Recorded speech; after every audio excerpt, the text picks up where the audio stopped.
Hey everybody, welcome back to Movie Related. There is nothing of note opening in theaters this week, so we're going to do something we haven't done before. We're going to put movie versus movie. Okay? So I chose, at random, movies with a kid's cast.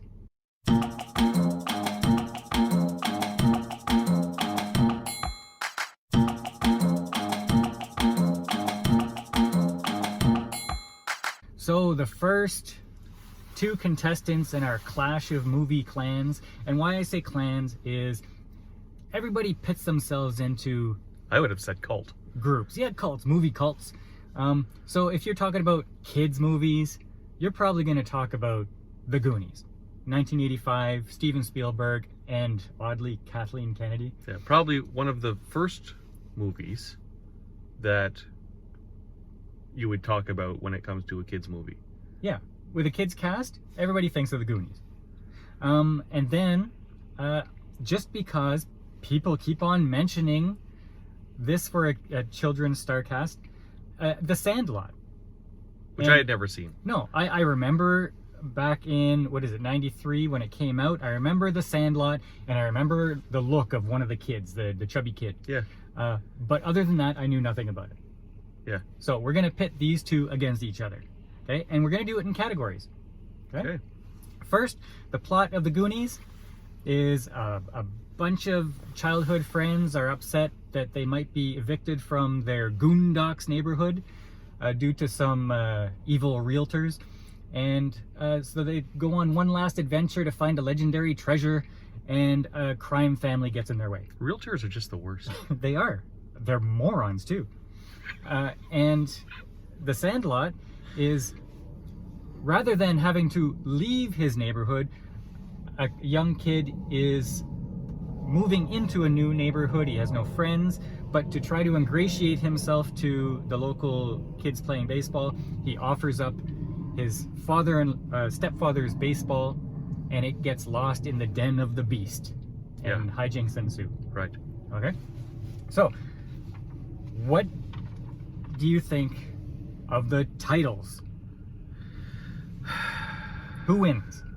For The Goonies or The Sandlot? I'm going with Goonies. Why? And for the era of when they came out. Goonies implied fun. Mm-hmm. You're Goonie. Sandlot, I would think, is just a little like, it doesn't tell you much about anything. Right? It's just, oh, sand. Okay. Yeah, so I'll agree with that. Goonies is original, it's fun, there's some mystery behind it. The Sandlot, instantly forgettable. Yeah. Okay, score 1 for The Goonies. Plot. What do I think of the plot? Yeah. Okay, well, what kid doesn't like a treasure hunt? Right? You find an old map. Like, who hasn't had that fantasy? You find an old treasure map, and you go and you find some treasure in a pirate ship. Right. I'm gonna say, plot-wise, Goonies has got to take it again. I get the new kid moving into the neighborhood, not very good at something, starts to improve at something, never really becomes fantastic at it. It's a fun movie, but I would say plot-wise, I got to give that to The Goonies too. Okay, I got a little different perspective. The Goonies is very Raiders of the Lost Ark. Very Raiders of the Lost Ark for children, with a little bit of comedy and stuff in there. But if you're talking about overall in all different age groups, remember the Wonder Years? Where you had the narrator? The narrator, I like that. I'd like the narrator. Yeah. So I'm watching The Sandlot and boom, the Wonder Years. And I'm thinking, I love this. See, and I'm thinking Stand By Me. Yeah. Yeah. But either way, they're really awesome when they have that old narrator talking about when he was a kid. And, you know what? But that's not the plot. Well, it's the plot of how this man found new friendship that changed his life. Blah, blah, blah. That's the telling of it, but it's not the plot. Okay, so you're going to go with Goonies. Okay, fine. I'll say Goonies because you say mine's not an argument. So, yeah. Oh, well. Okay. So you lose. Visuals. Oh, Goonies. I mean, And that's, I mean, obviously the Beast is in 90% of The Sandlot a puppet, right? When they're imagining this big, massive monster beast dog. Puppet or CGI Yeah. or whatever it was. And it was badly done, It's eh? puppet, right? So, and then, of course, in the Goonies, you literally have life-size pirate ships and, you know, massive caves that they're crawling around in. And visuals, go to the Goonies. Okay, I'll agree, just because there were more interesting things to look at in the Goonies. But one thing that really threw me off was how fake everything looked. It looked It's like the time. it looked like it was filmed in a studio where they had the budget of about $10. Yes, I understand that they built a real pirate ship for this thing, and even the actors were amazed by it. Yeah. But everything looked so fake. Like what, like the gold and stuff, or Well, like the villains, the rocks, the rocks that fell in the traps, the Raiders of the Lost Ark trap, where all the boulders are falling to trap them. It just, it didn't appeal to me whatsoever. Had it been a little bit more realistic, I could have gotten into it, but it was just very fake. okay. The characters.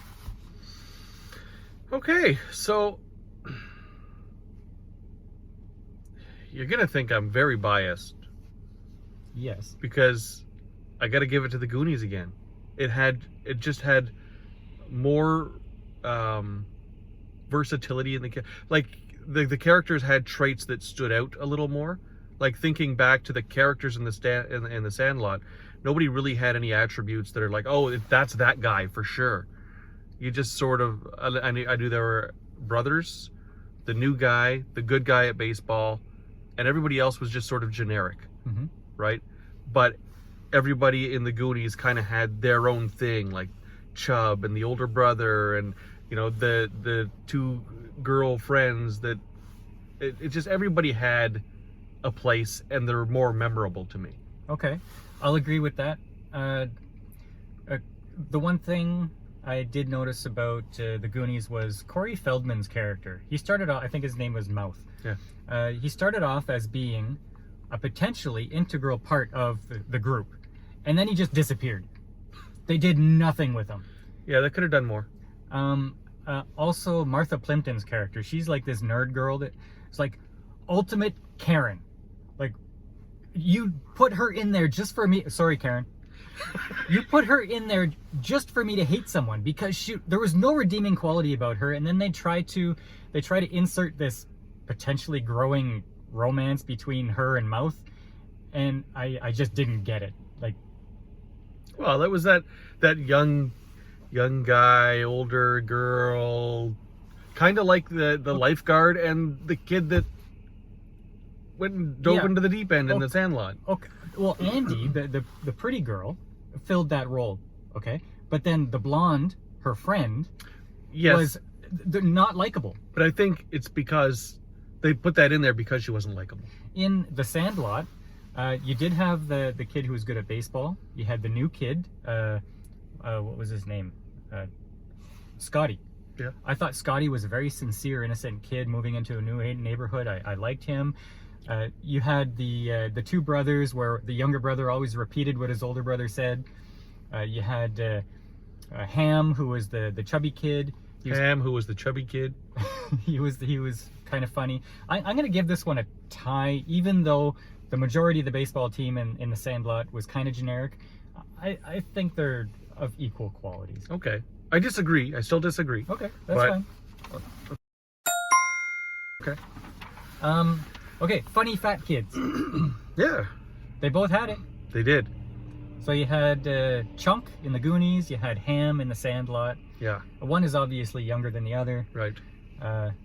So how do you score this? I'm giving it to Chunk only because I think that Ham, his character is, and every fat funny character is basically based off of Chunk. He might have started it all. Yeah. The one thing I didn't like about Chunk is that he was always yelling, and it sounded like he was reading his lines all the time. Okay. Ham, he was older. He had a bit of a personality. He went on to do other I kids' think he movies. might have been a better actor. Yeah, but maybe because he was older, right? Yeah. But the one thing that Ham didn't have was the truffle shuffle. That's right. Yeah. Okay? And if you've seen the Goonies, you know what the truffle shuffle is. You need the truffle shuffle. Romance. Okay.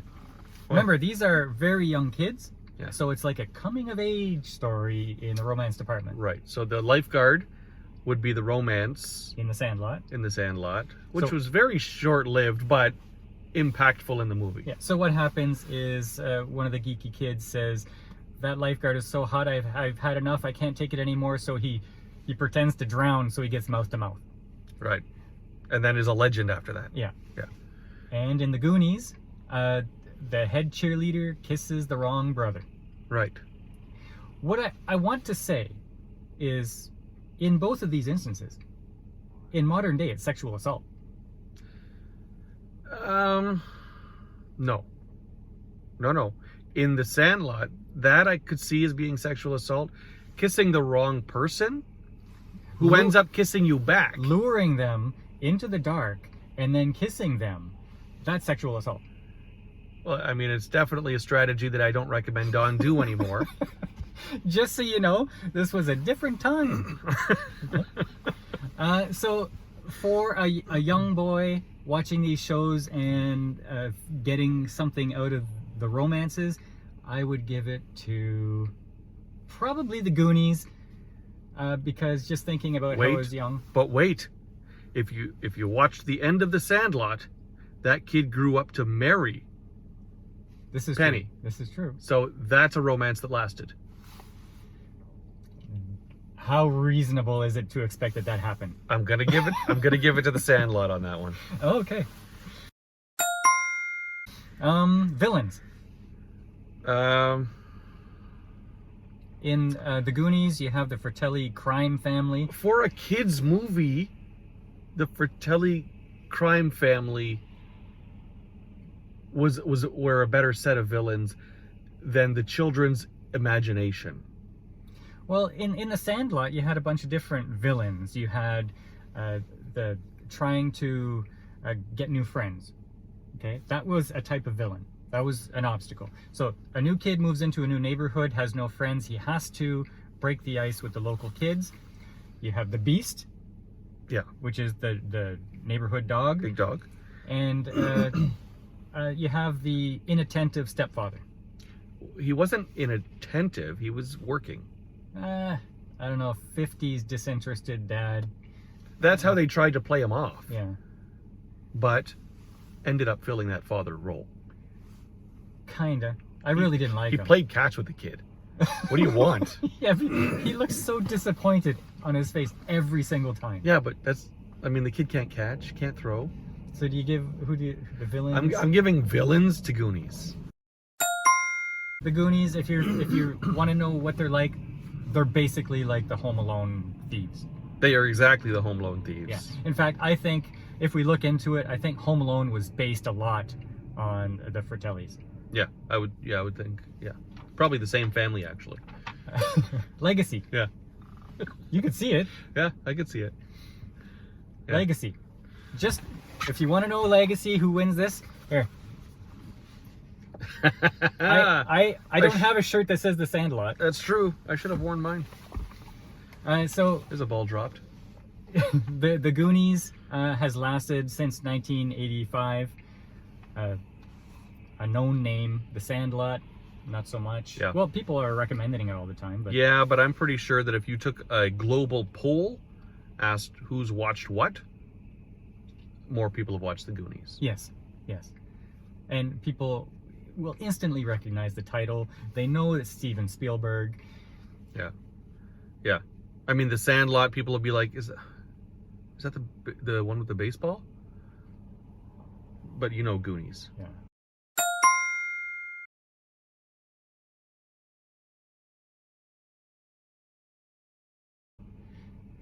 So in conclusion, I think Goonies wins it. Yeah, I would say so. Now, just because Goonies wins it, does that mean you should not watch The Sandlot? No, I thought it was a great movie. I really liked The Sandlot. Yeah. I'm kind of disappointed that I pitted these two against each other, because The Sandlot was more like a Home Alone, offensive Home Alone. Yeah. Not offensive, but Offensive. on the offense. Home Alone / Mighty Ducks, whereas the Goonies is Raiders of the Lost Ark. I was getting a Mighty Ducks feel from it right from the beginning. Yeah, it was not. Oh, one thing the Sandlot dropped the ball on for me is these are some, just neighborhood kids who really love baseball, and then the organized rich kid baseball team comes over, who they could have been a great villain, but they never went anywhere with it. They had this one little one scene. game, they beat them, done. Yeah, and there was no trash talk, no nothing. It was just, okay, yeah, you want to have a game? Okay. And then they have the game and there's nothing. Yeah. No follow-up. Yeah. In fact, they didn't even show much of the game. For cameos, you have James Earl Jones. Yeah. That was a surprise to neat. me. Yeah. I think he was playing Hank Aaron. Yeah. And Hank Aaron, I think, played with Babe Ruth, and so there was that connection. Babe Ruth was the guy who signed the ball from the stepdad had. So yeah, Goonies takes it. What do you think? Have you seen them both? Would recommend you see both of them if you don't mind children acting. Yeah. Yeah, I mean, they're family movies. They're good movies. I say if you haven't seen one of them or both of them, give them a watch because they're worth it. I'm sad that I had not seen it when I was a kid. So that was our first in Clash of Movie Clans. New title pending. If you have an idea of what two movies we could pit together, put it in the comments. Try to have them in the same kind of category. Like this one was Raiders of the Lost Ark, the other one was Mighty Ducks. Snowplow. That's good timing. He parks right behind us. That's awesome. All right, we had to move because of a snowplow. So if you have two movies you want to pit together, try to put them in the same category. For example, in this one, one was an adventure and one was like a growing up story. Try to put them in the same category as though adventure, blah, blah, blah. All right? And next time, we may choose your two movies to pit together. So thanks for coming to Movie Related. We'll see you next time.